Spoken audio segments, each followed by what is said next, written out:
Praise the lord. ఈ Christmas ప్రయాణంలో 14వ రోజు దేవుని వాక్యాన్ని విందాం.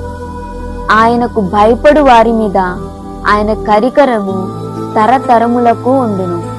ఈ వాక్య భాగం మరియా గర్భవతిగా ఉన్నప్పుడు ఎలిజబెత్ను కలిసినప్పుడు పరిశుద్ధాత్మ చేత నిండుకొనినదై ప్రవచించిన వాక్యమిది. క్రిస్మస్ అంటే దేవుని కనికరమే. పాపంతో, భయంతో, నిస్సత్తువతో ఉన్న మనల్ని చూసి దేవుడు మనపై కనికరం చూపాడు. అందుకే తన ఏకైక కుమారుడైన యేసుక్రీస్తును ఈ లోకానికి పంపించాడు. ఇది తరతరాలుగా కొనసాగే కనికరం. ఆయనకు భయపడు వారి మీద అంటే ఆయనను గౌరవించి విధేయత చూపే వారిపై ఆయన దయ ఎల్లప్పుడూ ఉంటుంది అని అర్థం. ఈ దినం దేవుని యొక్క నిత్యమైన తరగని కనికరాన్ని మనం గుర్తు చేసుకున్నాం.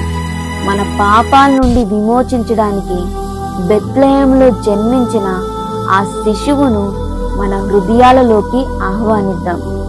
మీరు ఆయనను ఆశ్రయిస్తే ఆ కనికరం మీ తరంపై, మీ తదుపరి తరాలపై కూడా ఉంటుంది. ఆ దేవుని కనికరం, శాంతి మీ కుటుంబంలో ఎల్లప్పుడూ ఉండాలని కోరుకుంటున్నాను. ఆమేన్.